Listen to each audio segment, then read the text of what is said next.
Continuamos. Entonces, la ley Foraker estuvo vigente desde el 1900 al 1917, que se aprobó por el Congreso de los Estados Unidos, la ley Jones. Esta ley Jones fue aprobada en marzo de 1917, concedió la ciudadanía estadounidense a los puertorriqueños, establecía un Senado electivo en sustitución del Consejo Ejecutivo del que le hablé, pues ya entonces teníamos la Cámara de Delegados o la Cámara de Representantes y entonces nace el Senado, ¿verdad? Con 2 senadores elegidos por cada uno de los 7 distritos en que la ley dividía el país. El gobernador seguía siendo elegido por el presidente y su gabinete nombrado por el Congreso.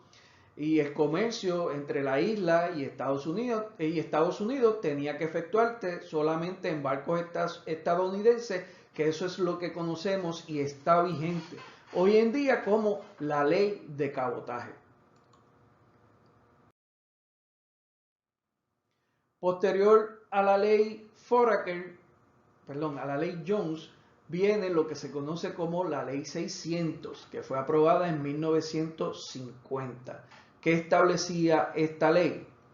Esta ley se conoce como la Ley de Relaciones Federales. Está vigente, señores, eso no se ha derogado, esa ley está vigente. Fue aprobada por el Congreso de los Estados Unidos, el cual autorizó al pueblo de Puerto Rico a desarrollar su propia constitución estatal, igual que los demás estados. Después de que la Asamblea redactara la Constitución, el pueblo ratificó la misma mediante un referéndum. El Congreso de los Estados Unidos, siguiendo el procedimiento requerido por la Ley de Relaciones Federales, aprobó la Constitución, la cual entró en vigor el 25 de julio de 1952. En resumen, ¿qué fue lo que hizo el Congreso de los Estados Unidos? El Congreso de los Estados Unidos, al amparo de la Ley 600 de 1950, lo que hizo fue autorizarnos a nosotros como pueblo a, número 1, aprobar una constitución, ¿verdad? Para eso se creó lo que se conoció en su momento como una asamblea constituyente, porque eran un grupo de delegados de los distintos sectores ideológicos de Puerto Rico que se reunieron, ¿verdad?, para deliberar y crear una constitución. Ahí, pues, de los famosos miembros de esa convención constituyente, ya les mencioné al doctor José Trías Monge, licenciado José Trías Monge, también estuvo don Luis Aferré, que posteriormente fue gobernador de Puerto Rico, y un sinnúmero de personas ilustres en aquel momento, pues se reunieron para crear la Constitución de Puerto Rico, la cual una vez fue aprobada, ¿verdad?, por el pueblo puertorriqueño, tuvo que ir al Congreso de los Estados Unidos para que el Congreso de los Estados Unidos la ratificara. En otras palabras, el Congreso de los Estados Unidos pasó revista sobre esa constitución y la última palabra para que ésta entrara en vigor la tuvo el Congreso de los Estados Unidos. Como un asunto de hecho, el Congreso de los Estados Unidos eliminó una sección que fue aprobada por el pueblo de Puerto Rico de nuestra Constitución en el artículo 2, la sección número 20, que aunque hoy en día aparece en nuestra Constitución, el gobierno de los Estados Unidos la eliminó por entender que esa sección en el artículo 2, que vamos a ver más adelante de qué se trata, era de corte socialista. Y fíjense que estamos hablando de la década de los 50, donde Estados Unidos ya pues venía la Guerra Fría, el comunismo y pues esas cosas que sonaban de corte socialista o de corte comunista, ¿verdad?, que se catalogaba, pues el Congreso de los Estados Unidos no las aprobaba. Continuamos. La Constitución del Estado Libre Asociado de Puerto Rico, ¿cuál es su composición? ¿Cómo está organizada? Pues tienen un preámbulo, como de hecho, una de las cosas que ustedes deben hacer es leer la Constitución para tener nuestra discusión el próximo sábado, ¿verdad? De qué consiste y de alguno de las secciones que vamos a ir sobre ella. Pues cómo está organizada esa Constitución, tiene un preámbulo, tiene su artículo 1 que habla del Estado Libre Asociado, cómo se adopta ese término. Hoy indistintamente se utiliza Estado Libre Asociado o Gobierno de Puerto Rico, pero la realidad es que nuestra Constitución dice que nosotros nos organizamos con el nombre de Estado Libre Asociado de Puerto Rico. Ya pues, los asuntos políticos partidistas pues tratan las cosas según el color del cristal de ellos, pero el nombre de nosotros como pueblo organizado bajo esta Constitución se conoce como Estado Libre Asociado de Puerto Rico. El artículo 2 trata sobre la Carta de Derechos, que vamos a ver muy importante porque esas son las reglas, como diríamos por ahí, las reglas de juego de nosotros con el Estado, o sea, las cosas que el Estado no puede hacer, que nos tiene que garantizar a nosotros como ciudadanos. Esa es la Carta de Derechos, muy importante para nosotros como ciudadanos.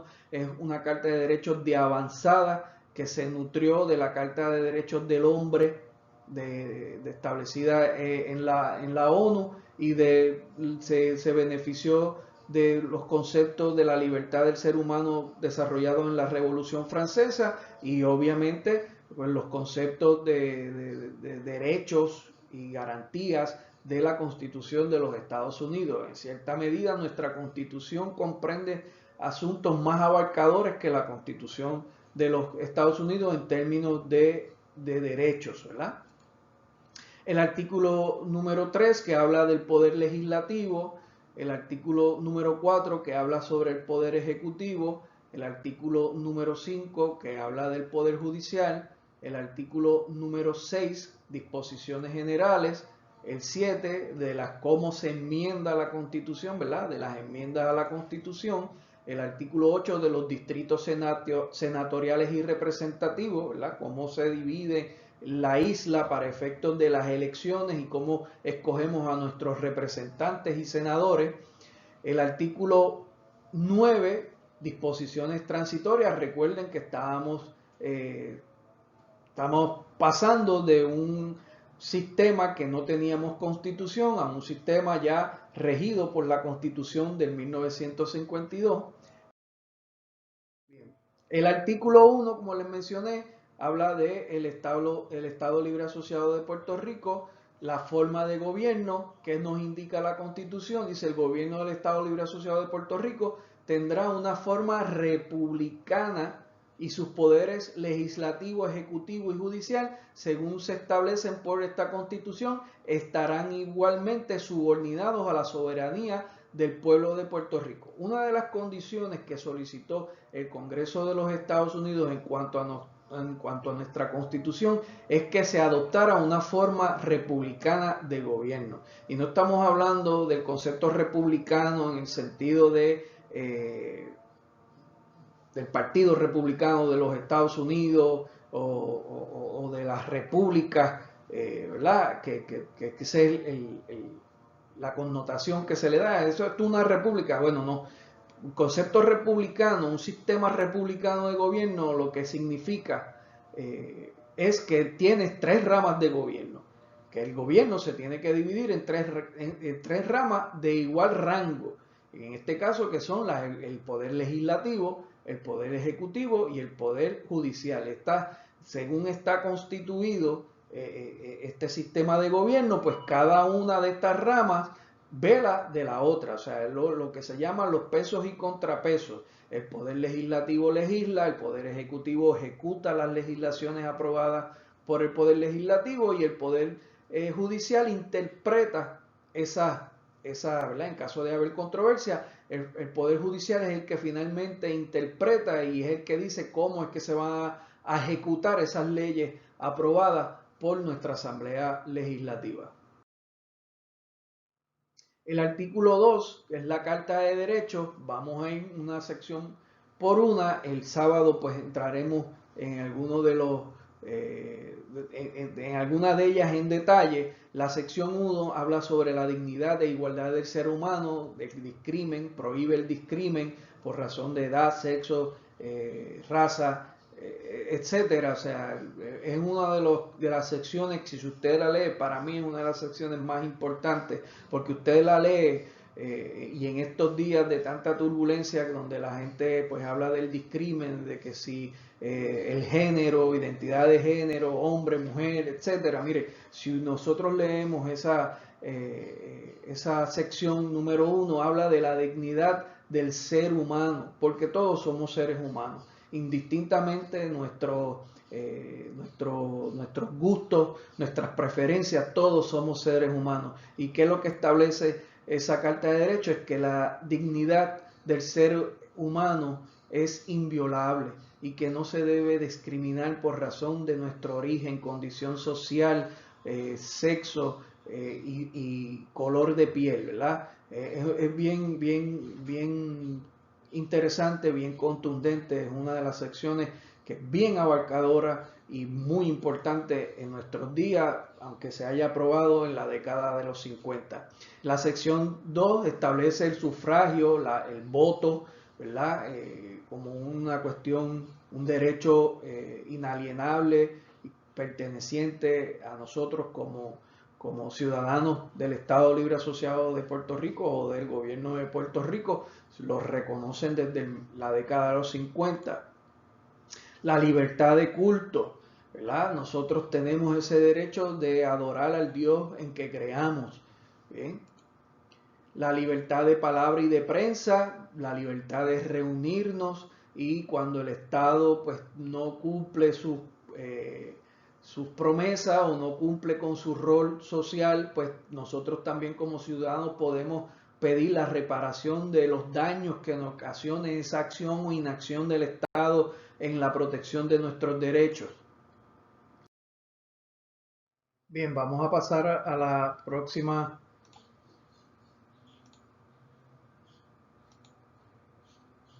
Ya les hablé sobre estos temas, vamos a pasar a la próxima.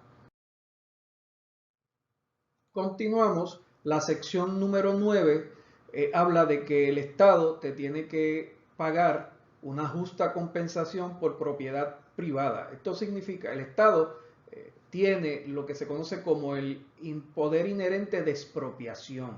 El Estado te puede, como vimos en la sección número 7, que el Estado puede privarte a ti de disfrute de la propiedad. En otras palabras, te puede quitar la propiedad siempre y cuando te dé el debido proceso de ley.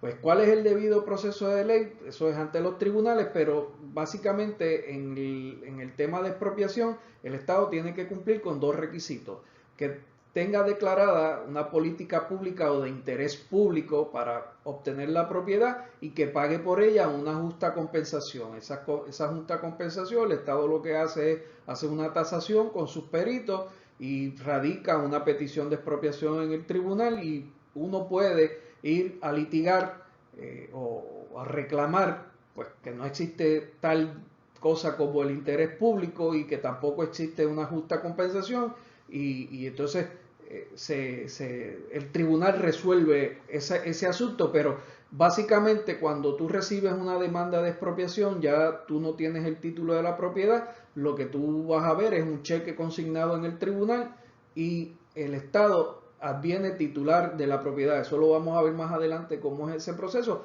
pero ya desde en 1952, a base de nuestra Constitución, se establece que si el Estado quiere hacer eso, te tiene que pagar una justa compensación. La sección número 10 habla de registros e incautaciones, intercepción de comunicaciones telefónicas y mandamientos. Puerto Rico, para que exista ¿verdad?, cualquier agencia de seguridad pública intervenga con un ciudadano, tiene que tener una orden de registro y allanamiento. No está permitido de forma arbitraria, de forma sin justificar, que por ejemplo, la policía entre en tu propiedad sin ninguna orden de registro de allanamiento y se incauten de tus pertenencias.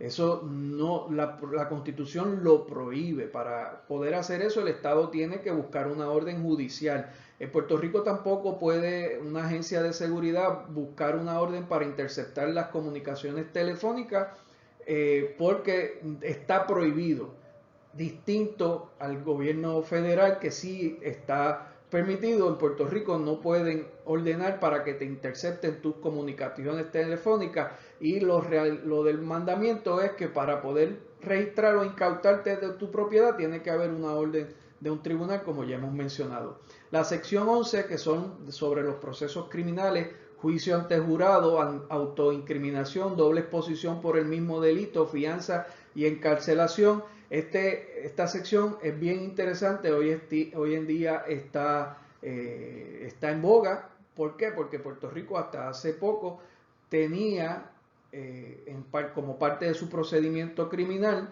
el cuerpo del jurado o la figura del jurado ¿verdad? Que estaba compuesta por 12 miembros del jurado. Tú podías salir culpable por una votación mayoritaria, 9-3, 11-1, 10-2.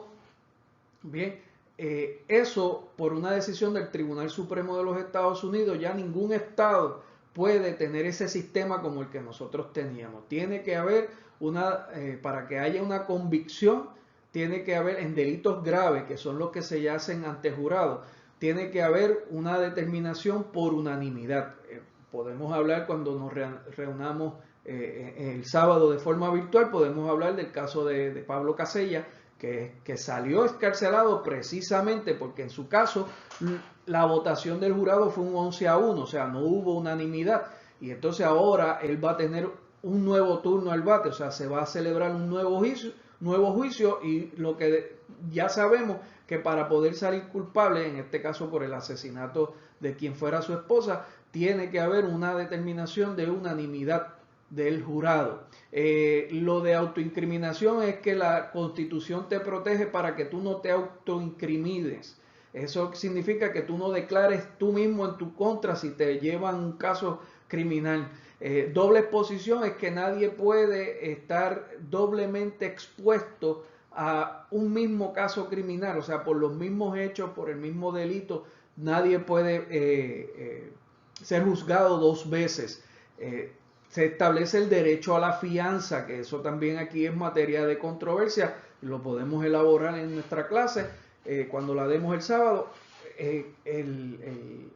pero existe el derecho a la fianza para poder ser, ¿verdad? Como una medida de protección para los ciudadanos, y la encarcelación, que a ti no te pueden tener encarcelado esperando a juicio por más de 6 meses. Si a los 6 meses el Estado no te ha presentado ni no te ha pautado para juicio, o sea, si no se ha pautado un juicio, el Estado no es que se caigan los cargos, sino es que te tienen que excarcelar. O sea, eso es lo que se conoce como tú no puedes estar sumariado, pendiente de juicio, que eso es lo que está el sumariado.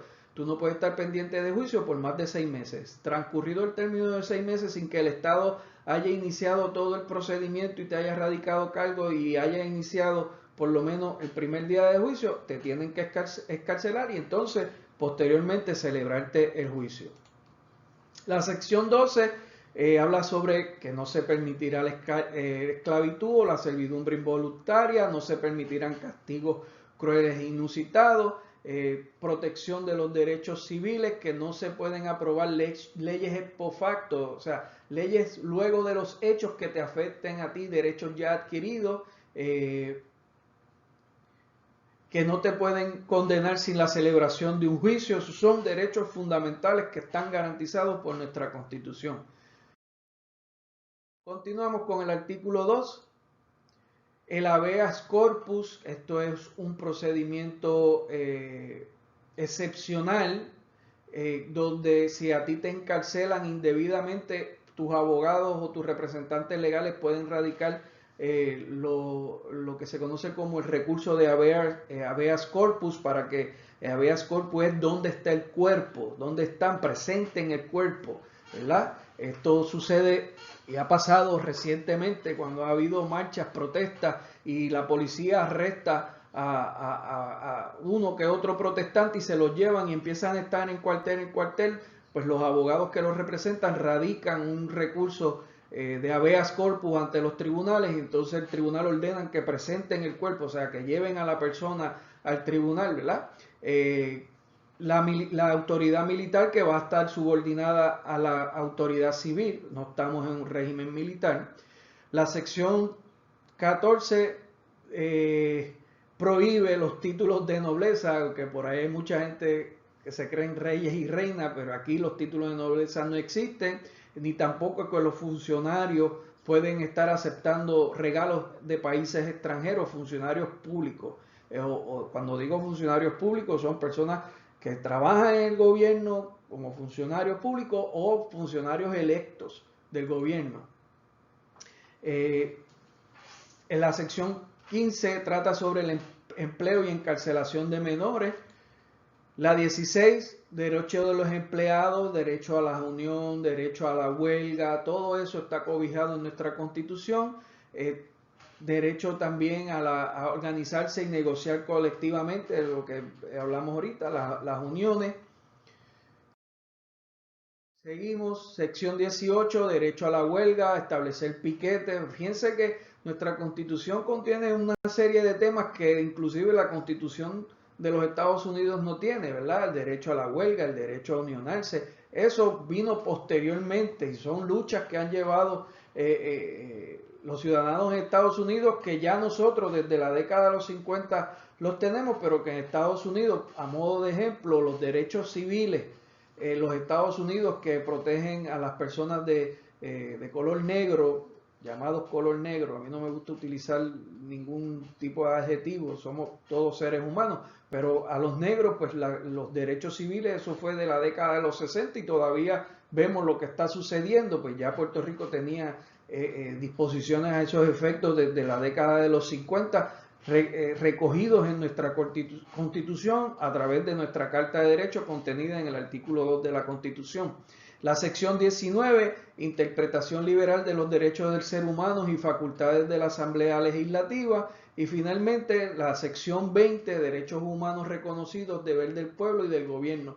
Yo les voy a pedir que presten particularmente que presten atención particularmente a esta sección, porque esa fue la sección que el gobierno de los Estados Unidos, cuando ratificó la Constitución del Estado Libre Asociado de Puerto Rico, dijo que esa no la podían poner.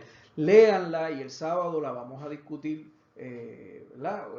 Y puedo contestarle la pregunta, pero esa era una sección de avanzada donde se le garantizaba a las personas un trabajo honrado, vivienda, atención a la salud. Lo que todavía hoy en día seguimos luchando, ya esa sección la tenía, obviamente se dejaba condicionado a la capacidad económica del Estado, pero ya ustedes, lo que quiero es traerse la atención para que ustedes vean que estas personas que participaron en la Asamblea Constituyente eran personas con un pensamiento de avanzada.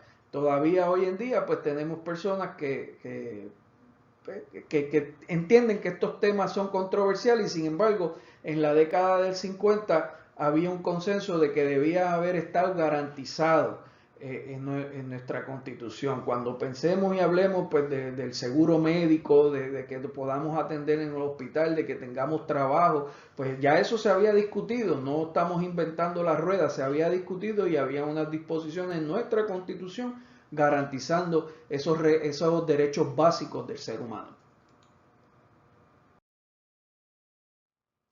Vamos entonces a pasar a las fuentes del derecho privado en Puerto Rico. Las fuentes del derecho privado en Puerto Rico son las siguientes. Número 1, la Constitución de los Estados Unidos de América en aquellas materias en que sea aplicable directamente a los puertorriqueños. Hay algunas cosas de la Constitución de los Estados Unidos que por nosotros ser un territorio no nos aplican. Bien, así que el sábado podemos entrar en detalle sobre cuáles son esos ejemplos, pero hay ciertas cosas, por ejemplo, nosotros no podemos votar por el presidente de los Estados Unidos, no podemos escoger representantes ni senadores. En ese sentido, la Constitución de los Estados Unidos no nos aplica. Son uno de los ejemplos. Tenemos también el número 2, ¿verdad? En el orden jerárquico de ese derecho privado que aplica a Puerto Rico son las leyes aprobadas por el Congreso Federal, incluyendo los tratados, siempre que fueran aplicables a Puerto Rico. Volvemos lo mismo, hay algunas leyes del gobierno federal que no se extienden ni a los estados ni a Puerto Rico porque son materia de reglamentar por los estados y en este caso por los territorios. Pues, sin embargo, el gobierno de Estados Unidos, el Congreso, se ha reservado ciertos poderes, a modo de ejemplo, en la transportación internacional. Por eso es que nuestra aduana está en manos del gobierno de los Estados Unidos, el correo está en manos del gobierno de los Estados Unidos, las comunicaciones. Por eso es que ustedes ven que cuando aquí hablamos de, por ejemplo, una estación de radio, es WKQ, sin estar anunciando WKQ. La W en todas estas estaciones de radio, la W lo que significa es Washington. Representa a Washington porque son allá los que nos dan las licencias o le dan las licencias a las personas que están interesadas para poder tener una estación de televisión, una estación de radio. Así que eso es lo que se conoce como un campo ocupado por el Congreso de los Estados Unidos. Ni los estados ni los territorios pueden entrar a eso. También pueden haber campos que son concurrentes, asuntos que son concurrentes, que los puede manejar el gobierno federal o lo puede manejar el gobierno de los estados o territorial. Pues esos son un campo concurrente. Pero cuando son campos ocupados, esos son materias del gobierno de los Estados Unidos establecidas por el Congreso, donde los estados no pueden legislar ni tener autoridad sobre ellas. Continuamos. Las decisiones en tercera jerarquía. Fíjense que vimos primero la Constitución de los Estados Unidos en aquellas cosas que apliquen, las leyes federales aprobadas por el Congreso en aquellas cosas que apliquen a Puerto Rico. Ahora vamos a las decisiones del Tribunal Supremo de los Estados Unidos sobre materias reguladas por el gobierno federal, nunca sobre materias de exclusiva competencia del gobierno de Puerto Rico. En otras palabras, sobre los asuntos donde hay jurisdicción exclusiva del gobierno federal, la interpretación a través de las decisiones del Tribunal Supremo establecen cómo se va a seguir. Me explico, o les doy un ejemplo. Sobre materia de derechos civiles, en aquellas leyes federales que nos apliquen, el Tribunal Supremo de los Estados Unidos, cuando las interpreta, lo que resuelva nos aplican a todos. A modo de ejemplo, lo del matrimonio de personas del mismo sexo. Aunque aquí las querramos prohibir, ya el Tribunal Supremo de Estados Unidos, interpretando una ley federal que era la Ley de Derechos Civiles, entendió que personas del mismo sexo se pueden unir en matrimonio. Pues ya aquí el gobierno de Puerto Rico no tiene más que seguir esa norma. Por eso es que son fuentes del derecho en materia, ¿verdad?, en orden jerárquico. Constitución de los Estados Unidos en lo que aplique, y vuelvo y les repito, Constitución de los Estados Unidos en lo que aplique, leyes del Congreso en lo que aplique, y las decisiones del Tribunal Supremo en aquellos asuntos que sean de jurisdicción exclusiva del gobierno federal, que no sean de jurisdicción exclusiva del gobierno de Puerto Rico. Continuamos, en cuarta categoría está la Constitución del Estado Libre Asociado de Puerto Rico, en cuanto sea compatible, ¿verdad?, con las otras tres. Porque si aquí tenemos leyes que van en contra de lo que establecen las leyes del Congreso o las decisiones del Tribunal Supremo, las de aquí tienen que ceder y darle paso a las del Congreso y las decisiones del Tribunal Supremo. O sea que siempre y cuando no choquen con leyes establecidas por el Congreso de los Estados Unidos o por decisiones del Tribunal Supremo de los Estados Unidos, la Constitución de Puerto Rico entraría en cuarto orden jerárquico en importancia en materia de las fuentes del derecho privado que aplican a Puerto Rico. Continuamos. Tenemos entonces en el próximo orden jerárquico las leyes aprobadas o dejadas en vigor por la Asamblea Legislativa.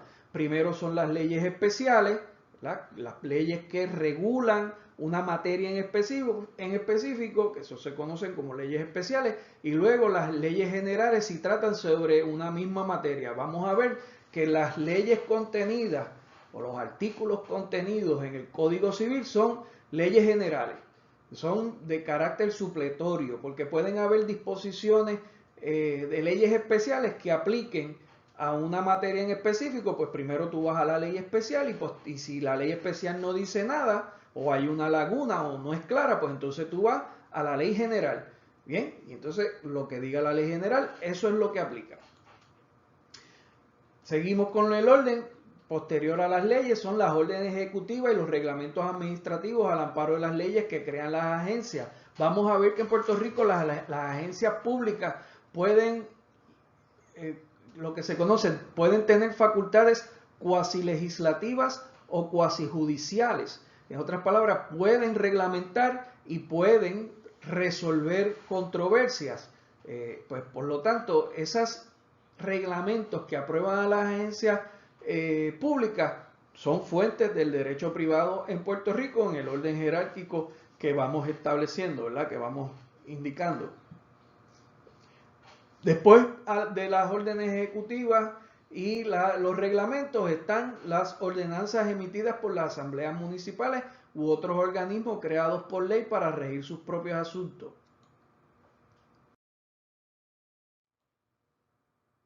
Entonces continuamos. Si no tenemos nada, si no hay ninguna legislación aplicable, ningún reglamento aplicable, entonces vamos a la equidad, que no es otra cosa que a la justicia, que reconoce los principios generales del derecho y los usos y costumbres aceptados establecidos por la sociedad. En la equidad solamente la podemos aplicar cuando no hay ninguna disposición establecida por el gobierno de los Estados Unidos ni por el gobierno de Puerto Rico, pues vamos a la equidad, que no es otra cosa que decidir en justicia a base de los usos y costumbres aceptados y establecidos por la sociedad. Y finalmente son las decisiones del Tribunal Supremo de Puerto Rico en cuanto interpretan la ley, armonizan disposiciones en conflicto, cubren lagunas o aplican la equidad ante la ausencia de normas estatutarias. Bien. ¿Se recuerdan que yo les había mencionado que estuvieran pendientes a lo que había establecido la ley Foraker en términos de cómo se manejaba el gobierno y cómo se tomaban decisiones? Pues mire, esto, aunque no está en el prontuario, es algo que yo entiendo es importante darle, porque aunque nos guste o no nos guste, actualmente en Puerto Rico aplica o está en función lo que se conoce como la ley del Puerto Rico Oversight Management and Economic Stability Act, que comúnmente lo conocemos como PROMESA.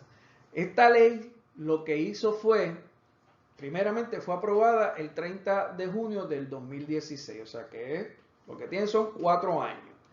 Esta ley, su propósito es proveer métodos financieros para lograr que el gobierno de Puerto Rico pueda asumir una responsabilidad financiera y a su vez conseguir acceder a los mercados capitales. También con PROMESA se establece que los Estados Unidos no es responsable del pago de las deudas de sus territorios. Esto es por el asunto de la deuda de Puerto Rico y el procedimiento de quiebra, ¿verdad?